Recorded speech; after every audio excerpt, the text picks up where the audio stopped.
करीब 1.5 साल के उच्चतम स्तर पर पहुंचा बाजार। चौतरफा तेजी की बदौलत सेंसेक्स 28,000 के पार, निफ्टी 8,750 के पास। गरीब तबके के लिए बड़ी खबर, केंद्र ने बढ़ाई न्यूनतम मजदूरी। केंद्रीय कर्मचारियों को 2 साल के अरियर के साथ मिलेगा बढ़ा हुआ बोनस। जीएसटी पर राज्यों के वित्त मंत्रियों के साथ इंडस्ट्री की बैठक, कारोबारियों ने रखी मांग 18% से ज्यादा ना हो जीएसटी रेट।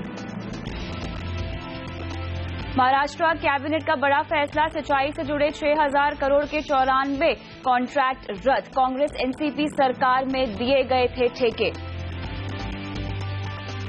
रिलायंस टेलीकॉम ने पेश किया धमाकेदार ऑफर, ₹1 में कीजिए 300 मिनट बात।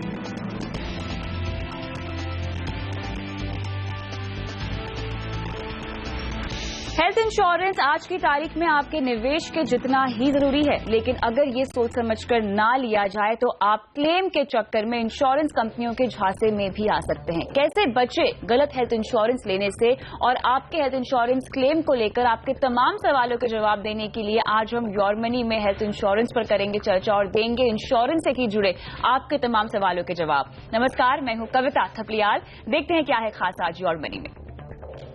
मेडिक्लेम के भुगतान में देरी से कैसे बचे, कैशलेस इलाज के क्या है फायदे, टर्म प्लान की क्या है बारीकियां। तो इन तमाम मुद्दों पे होगा आज योर मनी का फोकस, और आज हमारे साथ जुड़ रहे हैं रुंगटा सिक्योरिटीज के हर्षवर्धन रुंगटा। हर्ष, आपका स्वागत है। शुरुआत करते हैं। आज का मुद्दा है हेल्थ इंश्योरेंस को लेकर आपके क्लेम का। कई बार आप हमें सवाल भेजते हैं जहां पर या तो आपको क्लेम नहीं मिला होता है, कुछ ऐसी बीमारियां होती हैं जो कि आपको पता नहीं होता, कवर्ड ही नहीं होती हैं, और उसका जो आप क्लेम मांगने जाते हैं तो इंश्योरेंस कंपनी आपको क्लेम नहीं देती हैं। कई बार दर्शक पूछते हैं कि कैशलेस, नॉन कैशलेस, टीपीए का मतलब क्या होता है जहां तक हेल्थ इंश्योरेंस की बात है। तो आज इन तमाम बारीकियों को ही हम समझेंगे हमारे एक्सपर्ट के साथ। तो हर्ष, मुझे ये बताइए कि हेल्थ इंश्योरेंस आज की तारीख में बहुत ज्यादा जरूरी है, हर परिवार के पास ये कवर तो होना चाहिए, लेकिन इसकी बारीकियां इतनी ज्यादा पेचीदा लगती हैं दर्शकों को कई बार कि वो ले तो लेते हैं कोई पॉलिसी, लेकिन बाद में उसे बिना पढ़े बिना समझे पॉलिसी में चले जाते हैं और उसके मुताबिक उन्हें क्लेम नहीं मिलता। तो लगता है कि अरे इंश्योरेंस कंपनी ने हमारे साथ कोई चीटिंग की है, कोई धोखाधड़ी हुई है। लेकिन आज हम इन तमाम बारीकियों को समझेंगे। सबसे पहले मुझे बताइए कि हेल्थ इंश्योरेंस में क्लेम को लेकर जो इतने सवाल आते हैं वो किस कारण होते हैं? कविता, अगर हम देखें तो पहली बात है कि जब आप मेडिक्लेम पॉलिसी लेते हैं उसमें कई तरह के एक्सक्लूजन्स हैं। हाँ। एक एक्सक्लूजन होता है जो है कि आपके फर्स्ट ईयर में मान लीजिए कि आपको कैटरेक्ट का सर्जरी का नहीं मिलेगा। एक्सक्लूजन्स का मतलब वो बीमारियां जो कि कवर नहीं होती हैं। एब्सोल्युटली। तो उसमें आपके टाइम बाउंड एक्सक्लूजन्स होते हैं कि आपने जब पॉलिसी ली है उसके 1 साल के अंदर आपको ABCD चीजों की ट्रीटमेंट का पैसा नहीं मिलेगा। ये हर पॉलिसी की लिस्ट में होता है। एब्सोल्युटली। तो उसमें आपको एक्सक्लूजन्स की लिस्ट में देखना है कि ये आपको बीमारी का पैसा 1 साल के अंदर नहीं मिलेगा या 2 साल के अंदर नहीं मिलेगा। सो वो हो गया एक्सक्लूजन्स। दूसरा हो गया आपके जो वेटिंग पीरियड, जो मैंने कहा कि कई बीमारियां हैं, आप प्री एग्जिस्टिंग एलिमेंट्स कुछ भी नहीं है, लेकिन इसके एक स्टैंडर्ड वेटिंग पीरियड है। अच्छा। कि आपको फर्स्ट 2 इयर्स में इन ट्रीटमेंट्स का पैसा नहीं दिया जाएगा। ठीक है। सो वो हो गया वेटिंग पीरियड। अब हो गया प्री एग्जिस्टिंग एलिमेंट्स। आपकी अगर पॉलिसी लेने से पहले आपके पास अगर कोई आपके ऑलरेडी कोई बीमारी थी तो उसमें प्री एग्जिस्टिंग एलिमेंट्स का एक्सक्लूजन होता है। या तो परमानेंट एक्सक्लूजन हो सकता है या उसमें भी वेटिंग पीरियड हो सकता है कि फर्स्ट 4 इयर्स में आपकी प्री एग्जिस्टिंग का क्लेम नहीं मिलेगा, 4 साल के बाद मिलना चालू हो जाएगा। सो ये चीजें हैं वो आपको एकदम क्लियरली समझ लेनी है। तो ये आप जब समझ लेते हैं तो आपको ये मालूम होता है कि क्या चीज कवर्ड है क्या नहीं है। सो मान लीजिए एक बार किसी का हॉस्पिटल में एडमिशन हो गया, वो पॉलिसी फर्स्ट 2 इयर्स के अंदर थी, तो हॉस्पिटलाइजेशन हो गया, 24 आवर्स का जो टर्म्स होता है वो फुलफिल हो गया। लेकिन अगर जो ट्रीटमेंट लेना है वो अगर आपके वेटिंग पीरियड में है, जो आपके एक्सक्लूजन में है, तो आपको पैसा नहीं मिलेगा। बाकी सारी क्राइटेरिया फुलफिल हो चुकी है। सो ऐसे में पॉलिसी होल्डर को लगता है कि मेडिक्लेम ले लिया, फायदा नहीं हुआ। पॉलिसी में फाइन प्रिंट्स होती हैं जो हमें नहीं पता चलता है, बट आई थिंक ये अगर पॉलिसी में लिखा गया है तो there is not much to complain. बिल्कुल। और इसी को आगे बढ़ाते हुए मुझे ये बताइए कि कैशलेस पॉलिसीज और नॉन कैशलेस पॉलिसीज में क्या फर्क होता है? कैशलेस और रीइंबर्समेंट, अगर ये 2 तरीके हैं, तो ट्रेडिशनली हम पहले अगर मेडिक्लेम का कॉन्सेप्ट समझे वो ये है कि अगर आप हॉस्पिटल में भर्ती होते हैं और जो टर्म्स एंड कंडीशंस है पॉलिसी की, अगर वो फुलफिल होता है सो जो आपका खर्चा लगा है वो आपको रीइंबर्स कर दिया जाएगा। सो ये हो गया मेडिक्लेम। अब इसका एक स्टेप फर्दर ये है कि जो इंश्योरेंस कंपनीज हैं वो कई हॉस्पिटल के साथ जाके टाई अप कर चुकी हैं। वो ये कहती हैं कि हमारे पॉलिसी होल्डर अगर आपके हॉस्पिटल में आते हैं तो उसका पेमेंट हम आपको डायरेक्टली पहले ही कर देंगे। पहले इंश्योर्ड को देना नहीं है फिर वो हमसे क्लेम करेगा, वैसा सिस्टम नहीं है। हम आपको डायरेक्टली हॉस्पिटल को पेमेंट कर देंगे ताकि हमारे पॉलिसी होल्डर से आपको पैसे लेने की जरूरत नहीं है। अगर हम एक कैशलेस हॉस्पिटलाइजेशन का बात कर रहे हैं तो इसमें एक नेटवर्क हॉस्पिटल होना जरूरी है। जो टाई अप होगा इंश्योरेंस कंपनी के साथ। अगर टाई अप ही नहीं है तो आप कैशलेस कैसे ट्रीटमेंट देंगे? सो आपको कैशलेस का टाई अप एम्पैनल्ड हॉस्पिटल में जाना है और इसका एक प्रोसेस होता है। आप जब एडमिट होते हैं या एडमिशन, अगर आपका प्लान हॉस्पिटलाइजेशन है तो एडमिशन से पहले आप हॉस्पिटल और इंश्योरेंस कंपनी से कोऑर्डिनेट करेंगे, क्योंकि आपको दोनों को बताना है ना कि मेरी पॉलिसी ये है, आप उनसे पैसा ले लेना, और पॉलिसी और इंश्योरेंस कंपनी को बताना है कि ये हॉस्पिटल में मेरा ट्रीटमेंट होने वाला है। सो इसका जब एडमिशन के टाइम पे या उससे पहले आप एक प्री ऑथराइजेशन फॉर्म होता है जो हॉस्पिटल भरती है, उसमें एक एस्टिमेटेड कॉस्ट रहता है कि लगभग कितना रुपया लगने वाला है, क्योंकि एग्जैक्ट अमाउंट तो पता नहीं सकते। तो हॉस्पिटल आपको एक एस्टिमेशन देता है कि पूरे आपके हॉस्पिटलाइजेशन जितने दिनों के लिए होना है, जो ट्रीटमेंट आप ले रहे हैं, उसका एक पूरा फॉर्म भर के वो इंश्योरेंस कंपनी या उनके जो टीपीए हैं उनको फॉरवर्ड करती हैं। अब वो ये जो डॉक्यूमेंट आता है हॉस्पिटल की तरफ से, वो इंश्योरेंस कंपनी इवैल्यूएट करती है, आपकी पॉलिसी से मैच करती है, और जितना अमाउंट, मान लीजिए 1 लाख रुपए का एस्टिमेशन दिया है, इंश्योरेंस कंपनी को लगता है कि 60,000 काफी है, तो वो 60,000 का अप्रूवल देके वो हॉस्पिटल को वापस इन्फॉर्म कर देती है कि 60,000 तक आपको कैशलेस का जो भी ट्रीटमेंट है, अप्रूवल उतना ही मिलेगा जितना इंश्योरेंस कंपनी अप्रूव करेगी, और उनकी खुद की टीम होती है डॉक्टर्स की जो असेस करते हैं, जो देखते हैं रिक्वायरमेंट जो हॉस्पिटल ने भेजी है। एब्सोल्युटली। तो ये पूरा इवैल्यूएशन होता है उनके पास, उनके हॉस्पिटल के रेट्स भी उनके पास होते हैं क्योंकि एम्पैनल्ड हॉस्पिटल है। उनके पास सर्जरी के ट्रीटमेंट्स का, सर्जरी के जो चार्जेस होते हैं, सर्जन चार्जेस होते हैं, सब उनके पास लिस्ट रहती है। उसके बेसिस पे वो एक एस्टिमेशन, जैसे इस एग्जाम्पल में हमने बोला 60,000 रुपीज, वो एक अप्रूव करके हॉस्पिटल को इन्फॉर्म कर देते हैं कि 60,000 तक आप हम डायरेक्टली आपको पेमेंट करेंगे। अब मान लीजिए जब पूरा ट्रीटमेंट हो जाता है, डिस्चार्ज के वक्त एक फाइनल बिल बनता है। फाइनल बिल मान लीजिए 80,000 रुपीज का बना, एस्टिमेशन 1 लाख का था, अप्रूवल 60,000 का था, अब फाइनल बिल बन चुका है। फाइनल बिल जब आपका जनरेट होता है जिसमें 80,000 लगा है, सो जो इंश्योर्ड है उसके पास 2 चॉइसेस होती हैं। एक है कि आप वो 20,000 अपनी जेब से भर दे, डिस्चार्ज ले लें, और ये जो 20,000 का रिसीट है और सब डॉक्यूमेंट्स है वो आप इंश्योरेंस कंपनी को सबमिट करिए। तो 60,000 इंश्योरेंस कंपनी हॉस्पिटल को डायरेक्टली देगी क्योंकि वो पहले अप्रूव हो चुका था, और 20,000 वो आपको दे देंगे रीइंबर्समेंट। ऐसा नहीं है कि अगर आपने 20,000 दे दिया तो अब इंश्योरेंस कंपनी आपको कुछ नहीं देगी, तो वो जाके आप इंश्योरेंस कंपनी से रीइंबर्समेंट ले सकते हैं। दूसरा ऑप्शन है, अगर आपको वो भी कैशलेस में देना है, तो डिस्चार्ज के वक्त जब फाइनल बिल बन जाए तो ये फाइनल बिल और सारे डिस्चार्ज के पेपर्स जो हैं वो इंश्योरेंस कंपनी को वापस सबमिट किया जाए, और उनसे कहा जाए कि एस्टिमेशन 1 लाख का था, 60,000 आपने अप्रूव किया है, फाइनल बिल 80,000 का है। तो वो उसका जो 6-7 घंटे जो भी लग सकते हैं इंश्योरेंस कंपनी के, वो पूरा इवैल्यूएट करके अगर वो अप्रूव करते हैं तो वो वापस से ना हॉस्पिटल को इंटीमेट कर देंगे। अगर वो हॉस्पिटल को इंटीमेट कर देते हैं पूरा 80,000 हम दे रहे हैं आपको, तो आप डिस्चार्ज ले सकते हैं। अगर इंश्योरेंस कंपनी कहती है कि नहीं अभी हम श्योर नहीं है, अभी हम 60 ही दे रहे हैं, तो 20,000 आपको देना होगा, और फिर आप अपना बाद में इंश्योरेंस कंपनी के साथ कोऑर्डिनेट कर सकते हैं। अच्छा, ऐसे में कई बार हमसे ये भी सवाल पूछते हैं दर्शक कि अगर हमने कोई ट्रीटमेंट लिया है और अगर कुछ भी फॉर एग्जांपल कोई जांच की है, रिपोर्ट्स टेस्ट किए हैं, और अगर वो नेगेटिव निकलते हैं, तो कई बार हमने देखा है कि हेल्थ इंश्योरेंस कंपनियां पैसे नहीं देती हैं। तो क्या ये भी एक वजह है जब हम देखते हैं कि क्लेम्स रिजेक्ट होते हैं? वेल, आप देखिए कि अगर एक प्रोसेस क्या है, आपको जो पैसा मिल रहा है रीइंबर्समेंट, वो एक पर्टिकुलर एलिमेंट के लिए मिल रहा है। अगर आपको कोई डॉक्टर का सस्पेशन है कि आप ये मेडिकल टेस्ट अंडरगो करिए क्योंकि एक सस्पिशियस है, मैलिग्नेंट हो सकता है या नहीं भी हो सकता, उसका टेस्ट करेंगे तो ही पता चलेगा। सो अगर जब आप डॉक्टर की एडवाइस पे आपने मेडिकल टेस्ट किया है और हॉस्पिटल में भर्ती हुए हैं, और फिर उसके बाद में अगर कुछ भी नहीं निकला, तो हो सकता है कि इंश्योरेंस कंपनी आपको कहे कि ये करने की जरूरत ही नहीं थी।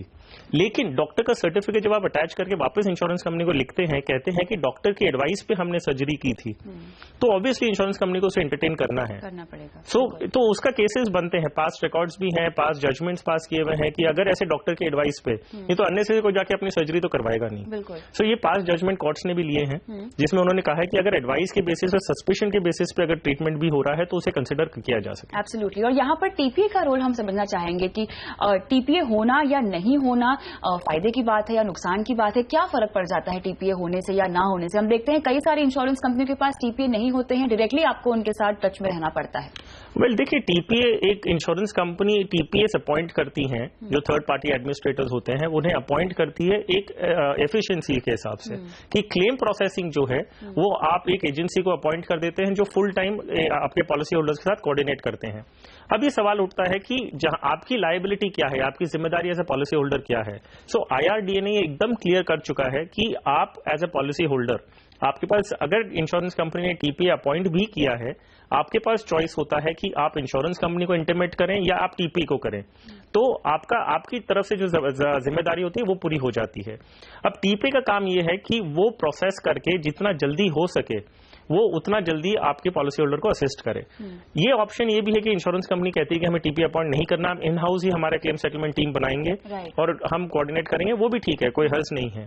सिर्फ आप देखिए कि अगर हम एक टेक्निकल पॉइंट में देखें, सो जो पॉलिसी के टर्म्स हैं, TPA एक एजेंसी है, थर्ड पार्टी एजेंसी है, तो अगर वो एजेंसी आपको पॉलिसी टर्म्स के हिसाब से ही जाएगी। मैं एक उदाहरण देता हूं, आपके पॉलिसी टर्म्स में अगर लिखा है कि डिस्चार्ज होने के बाद आपको 7 डेज के अंदर आपको अपना क्लेम सबमिट करना है, ये आपके पॉलिसी टर्म्स में लिखा हुआ है। अगर कोई कारण से आपका 7 दिन के ऊपर हो गया और आपने 15 दिन में आपने क्लेम डॉक्यूमेंट सबमिट किए TPA के पास, TPA है, they are bound by the policy terms. तो TPA कहेगा कि 7 दिन के अंदर आपको देना था, आपने नहीं दिया, तो वो अपने आप से डिसीजन लेके आपका वो डिले जो है वो कंडोन नहीं कर सकती। वो इंश्योरेंस कंपनी से उन्हें अप्रूवल लेना पड़ेगा, क्योंकि eventually insurance company is the owner of the policy और underwriter of the policy. So वो अपने आप से वो डिले कंडोन नहीं कर सकती। और ये चीज हालांकि IRDA ने बहुत क्लियरली कहा है कि अगर कोई क्लेम एडमिसिबल है तो सिर्फ इस कंडीशन पे कि क्योंकि 7 दिन में या 30 दिन में सबमिट नहीं किया गया था, आप उसे क्लेम रिजेक्ट नहीं कर सकते। सो लेकिन एक स्टेप आगे बढ़ जाता है। तो टेक्निकली स्पीकिंग पॉलिसी होल्डर को फर्क नहीं पड़ता है, एज लॉन्ग एज कोई भी उसे असिस्ट करे। इंश्योरेंस कंपनी अगर डायरेक्टली करती है फाइन, नहीं करती तो TPA के थ्रू करती तो भी कोई इशू नहीं होना चाहिए। इन नटशल अगर मैं समझना चाहूँ तो वो कौन कौन से कारण होते हैं जिनकी वजह से हम देखते हैं कि अमूमन क्लेम्स रिजेक्ट हो जाते हैं? वही क्लेम इसलिए रिजेक्ट होते हैं कि पहली बात है कि अगर वो पॉलिसी टर्म्स में अगर कवर्ड ही नहीं है, टर्म्स एंड कंडीशंस में अगर वेटिंग पीरियड में है या परमानेंट एक्सक्लूजन है या उसका टाइम बाउंड एक्सक्लूजन है, तो डेफिनेटली होती है। लाइक कैटरैक्ट फर्स्ट ईयर में कोई भी पॉलिसी में नहीं दिया जाता अनलेस आपके पोर्टिंग केस है जिसमें जो वेटिंग पीरियड्स है वो सब एक्सक्लूड किए गए हैं। बिनाइन सिस्ट है वो फर्स्ट 2 इयर्स में नहीं दिया जाता है। सो देयर बहुत सारी उसके एक लिस्ट पूरी पॉलिसी के साथ में दी जाती है कि कौन से ट्रीटमेंट का फर्स्ट 1 ईयर 2 इयर्स या 4 इयर्स तक पेमेंट नहीं मिलेगा। और एक्सेप्शनल केसेस है, लाइक फॉर इंस्टेंस आपका फर्स्ट 30 डेज में पॉलिसी लेने के बाद कोई क्लेम नहीं दिया जाता। लेकिन अगर एक्सीडेंट की वजह से हॉस्पिटलाइजेशन हुआ है तो ऑब्वियसली ये क्लेम मिलता है, जो स्पेसिफिकली लिखा भी गया है। सो ये फर्स्ट केस, ये फर्स्ट रीजन ये होता है कि पीपल वो टर्म्स कंडीशंस में देखते नहीं कि क्या इंक्लूडेड है क्या नहीं है। दूसरा है कि जब रिजेक्ट का नहीं, लेकिन उसमें टाइम वेस्ट जरूर होता है कि आप पूरे जो डॉक्यूमेंट्स हैं, जो क्लेम का सबमिशन होता है, वो आप सारे डॉक्यूमेंट्स एक साथ नहीं देते हैं। आप क्लेम फॉर्म भर दिए, डिस्चार्ज कार्ड लगा दिए, लेकिन बाकी चीजें नहीं देते हैं। रिपोर्ट्स देते हैं, लेकिन डॉक्टर ने प्रिस्क्राइब किया था आपको ये मेडिकल टेस्ट करने के लिए, वो प्रिस्क्रिप्शन नहीं लगाते हैं। पेमेंट किया हुआ है, रिपोर्ट्स की है, लेकिन उसके बिल नहीं लगाई आपने। तो इसकी वजह से डिले काफी होता है, क्योंकि जब आप एक बार एक पूरा क्लेम सेट अपना इंश्योरेंस कंपनी को सबमिट करते हैं, फिर वो स्क्रूटनाइज करते हैं डॉक्यूमेंट्स को, जो मिसिंग लिस्ट है वो आपको वापस लेटर लिखते हैं। बिल्कुल। फिर आप वो वापस सबमिट करेंगे, जांच पड़ताल और पूछने पाछने में काफी समय निकल जाता है। तो ऑब्वियसली 20-30 डेज का पूरा साइकिल हमेशा चलते रहता है। तो लेकिन अब किसी को इन सब के बावजूद भी अगर क्लेम नहीं मिला है हर्ष, तो उनके लिए आखिरी रास्ता अब क्या होता है? वेल, ये एक्चुअली एक बहुत इंपॉर्टेंट चीज है, क्योंकि कई बार हमने देखा है कि क्लेम्स जो हैं वो रिजेक्ट कर दिए जाते हैं विदाउट सफिशिएंट ग्राउंड्स ऑल्सो। तो इसके लिए एक जरूरी है कि हर पॉलिसी धारक को ये जानना कि उसके हक क्या है, उसके राइट्स क्या है, वो कैसे अपने ग्रीवियंस को बिना कोई कॉस्ट, बिना कोर्ट में गए भी अगर उसे रेजोल्यूशन मिलता है, तो पहला स्टेप प्रिस्क्राइब किया गया है कि आप एक रिकंसिडरेशन के लिए, आपका मान लीजिए क्लेम रिजेक्ट हुआ है, तो आप रिकंसिडरेशन के लिए आप वही इंश्योरेंस कंपनी का ग्रीवियंस सेल होता है। हर इंश्योरेंस कंपनी में ग्रीवियंस सेल बनाया गया है। सो आप अपनी जो एप्लीकेशन है वो ग्रीवियंस सेल में सबमिट करें कि भाई ये मेरे कारण है कि इसकी वजह से मुझे क्लेम मिलना चाहिए और ये रॉन्गफुली रिजेक्ट हुआ है। तो वो ग्रीवियंस सेल आपको जवाब देगा, या तो एक्सेप्ट करेगा या नहीं करेगा, और या तो टाइम में आपको जवाब नहीं देगा। तो आपके पास चॉइस है, अगर कुछ भी आपको, कई बार ऐसा होता है कि जवाब ही नहीं मिलता आपको, तो आपको वेट नहीं करना है, आप इंश्योरेंस ऑम्बड्समैन के ऑफिस में अपना एप्लीकेशन दे सकते हैं, और वो एक इंडिपेंडेंट अथॉरिटी है जो आपके केस को एडजुडिकेट करेंगे, हियर करेंगे, देखेंगे, दोनों साइड का पक्ष के सुनेंगे और अपना जजमेंट पास करेंगे। सो ये एक बहुत ही सिंपल प्रोसेस है, लेकिन ऑब्वियसली क्योंकि एक बार रिजेक्ट हुआ है, एक एफर्ट आपको लगानी होगी जिसमें आप एक रिकंसिडरेशन का एप्लीकेशन ऑम्बड्समैन में, ये थोड़ी मेहनत बढ़ जाती है। तो बट आई थिंक ये एक तरीका है जिससे आप ग्रीवेंस अपना एड्रेस कर सकते हैं। तो क्लियरली योर मनी आपको अपने हेल्थ इंश्योरेंस को लेकर काफी हद तक यहाँ जागरूक बनाने की कोशिश भी कर रहा है। अपने हक को जानिए, साथ ही हेल्थ इंश्योरेंस पॉलिसी जब आप लेते हैं तो डॉक्यूमेंट्स को, पॉलिसी डॉक्यूमेंट्स को आपको बहुत ध्यान से पढ़ना चाहिए। लेकिन अगर आपका भी कोई सवाल है जो कि हेल्थ इंश्योरेंस से ही जुड़ा हुआ है तो अपना सवाल आप हमें ईमेल भी कर सकते हैं, @kavita.th पर अपना सवाल ट्वीट भी कर सकते हैं। लेकिन फिलहाल रुकते हैं छोटे से ब्रेक के लिए। ब्रेक के बाद जारी है इंश्योरेंस से जुड़े सवाल जवाब और लेंगे हमारे दर्शकों के सवाल। बने रहे।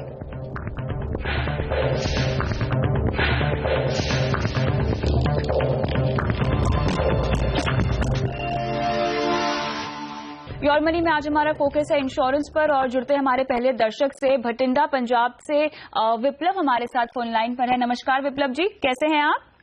हाँ जी, good evening ma'am. Good evening, बताइए क्या सवाल है आपका? मैम एक्चुअली ना I am a government employ having income of 5 lakhs per annum. ठीक है। I am holding an term insurance policy SBI life of ₹50 lakhs। ठीक है। And I was interested in buying one more 50 lakhs policy from one more term insurance company, and will you also suggest me from which company I should go, because I think I am interested in buying a policy of LIC term plan. ठीक है, आपके पास LIC की जीवन आनंद आपने खरीदी हुई है? हाँ ma'am, actually I am having Jeevan Anand policy also with a premium of 25,000 per year. हाँ। And I have paid the premium of last 6 years। ठीक है, उसकी जानकारी हमारे पास है। तो सबसे पहले आपने ट्रेडिशनल प्लान में पैसे लगाए हुए हैं और आप इससे निकलना भी चाहते हैं और टर्म प्लान का कवर बढ़ाना चाहते हैं, तो अच्छी मंशा है इनकी। लेकिन मुझे बताइए कि फिलहाल पॉलिसी सरेंडर करते हैं तो इन्हें नुकसान काफी होगा। वेल एब्सोल्युटली विप्लव, आपने जो एंडोमेंट पॉलिसी ली है वो बेसिकली इन्वेस्टमेंट ओरिएंटेड पॉलिसी है और इसमें सरेंडर चार्जेस काफी हाई होते हैं। तो आपने जो 6 साल का प्रीमियम भरा है, आप बता रहे हैं कि आपने 1.5 लाख रुपया भरा है और आज अगर आप सरेंडर करने जाते हैं तो आपको सिर्फ 50,000 रुपए हाथ में आते हैं। सो वेल ये जो ट्रेडिशनल पॉलिसीज होती हैं ये डेफिनेटली वेरी हैवी होती है कॉस्ट स्ट्रक्चर्स को लेके। तो कॉस्ट बेसिकली आपसे पॉलिसी होल्डर से ही लिया जाएगा। सो आपको ये देखना है कि ये पॉलिसी आपने क्यों ली थी। अगर आपका ऑब्जेक्टिव प्योरली इन्वेस्टमेंट है, सो इन्वेस्टमेंट्स के लिए आपके पास और बेटर विकल्प है जो जिससे आपको रिटर्न ज्यादा मिल सकते हैं। अगर लाइफ कवर का आपका ऑब्जेक्टिव है तो आप जानते हैं कि टर्म प्लान एक बेटर ऑप्शन है।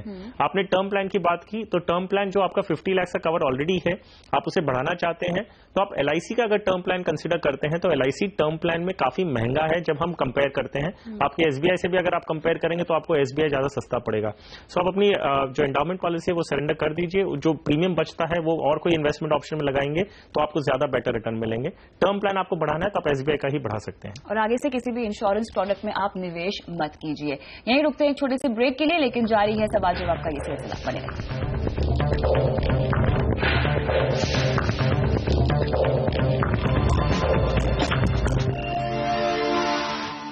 आगे बढ़ते हैं। हिसार हरियाणा से संदीप कुमार का सवाल लेते हैं। ईमेल के जरिए सवाल पूछ रहे हैं कि ये अपनी पत्नी के लिए टर्म प्लान लेना चाहते हैं, ले सकते हैं या नहीं। संदीप, यहाँ पे आपने जानकारी नहीं दी है कि आपकी जो पत्नी है वो हाउसवाइफ है या वर्किंग है, लेकिन चलिए दोनों सिनेरियो में हम पूछ लेते हैं हर्ष से कि क्या टर्म प्लान मिलता है या नहीं। अगर हाउसवाइफ है तो क्या टर्म प्लान लिया जा सकता है उनके लिए? वेल कविता, टर्म प्लान के लिए एक प्राइमरी क्राइटेरिया है, वो है कि इंसान को एक्चुअली इनकम जनरेटिंग होना चाहिए। So working housewife obviously working होती हैं, सो हम वर्किंग वो कॉन्सेप्ट से नहीं देख रहे हैं, हम इनकम जनरेटिंग बात कर रहे हैं और कोई डिपेंडेंट होना चाहिए। सो वेल अगर एक हाउस मेकर है, होम मेकर है, तो उनको स्पेसिफिकली सैलरी या ऐसा कुछ इनकम जनरेट नहीं होती, बिजनेस इनकम जनरेट नहीं होती है, सो टर्म प्लान नहीं दिया जाता unfortunately. I don't know why वो वर्किंग वुमेन की कैटेगरी में नहीं कंसिडर किए जाते हैं, बट नेवरदलेस उनकी अगर इनकम जनरेटिंग नहीं है तो टर्म प्लान नहीं मिलता है। क्लियरली। तो यहाँ पर संदीप, अगर आपको अपने सवाल पे और क्लैरिटी चाहिए तो आपको कुछ और डिटेल्स भी देनी होगी। अगर आपकी वाइफ के लिए नहीं तो आप अपने लिए कम से कम यहाँ पर टर्म प्लान ले लें, और खासतौर से तब जब आपके ऊपर फाइनेंशियली डिपेंडेंट भी लोग होंगे। तब ऐसे केस में मुझे ये बताइए कि जब वो कोई डिटेल्स दे रहे हो तो किन किन बारीकियों को ध्यान में रखना चाहिए। खासतौर से अपनी हेल्थ हिस्ट्री हम कहते हैं कि आप टर्म प्लान लेते वक्त जरूर डिस्क्लोज करें। वेल एक चीज मैं और कहना चाहूंगा कि अगर हम एक होम मेकर को क्यों नहीं देते हैं, वो भी एक आपको समझना होगा कि अगर इनकम जनरेटिंग नहीं नहीं है तो इंश्योरेंस क्यों नहीं दिया जाता, वो ये कारण है कि फिर उसमें एक रिस्क इन्वॉल्व हो जाता है। अगर कोई डिपेंडेंट है नहीं तो आप क्यों इतना बड़ा इंश्योरेंस और इतने कम प्रीमियम पे लेना चाहते हैं। तो ये insurance companies from that perspective कि कोई रिस्क एलिमेंट नहीं आ जाए, कोई लाइफ को थ्रेट नहीं हो जाए, तो उसकी वजह से होम मेकर्स को इंश्योरेंस टर्म प्लान के जरिए नहीं देती हैं। ये आपने सही कहा कि अगर उन्हें टर्म प्लान की जरूरत है, अगर वो होम मेकर हैं तो डेफिनेटली हस्बैंड पे डिपेंडेंट है, सो हस्बैंड को इन दैट कॉन्टेक्स्ट अच्छी तरह से अपने आप का इंश्योरेंस करवाना चाहिए। और जब एप्लीकेशन फॉर्म भरते हैं, क्योंकि हम इंश्योरेंस में क्लेम रिजेक्शन की भी बात कर रहे हैं, तो ये बहुत जरूरी है कि जो प्रपोजल फॉर्म है वो बहुत ध्यान से भरा जाए और सारी इंफॉर्मेशन एब्सोल्युटली जितनी ट्रुथ है, जितनी आपको आपके नॉलेज में है, वो पूरी आप एकदम एब्सोल्युटली डिस्क्लोज करें ताकि क्लेम के टाइम आपके परिवार को दिक्कत ना आए। तो क्लियरली यहाँ पर टर्म प्लान और हेल्थ इंश्योरेंस ही सही तरीका है इंश्योरेंस का, जो आपके पास होना बहुत ही ज्यादा जरूरी है। बहुत बहुत शुक्रिया हर्ष आज शो पर आने के लिए। लेकिन योर मनी पर अगर आप भी इंश्योरेंस से ही जुड़ा हुआ कोई सवाल पूछना चाहते हैं तो आप व्हाट्सएप कर सकते हैं अपने नाम के साथ @kavita.th पे अपना सवाल ट्वीट कर सकते हैं, mf@moneycontrol.com पर अपने कॉन्टैक्ट नंबर लोकेशन के साथ अपना सवाल हमें भेज सकते हैं। फिलहाल दीजिए इजाजत, नमस्कार।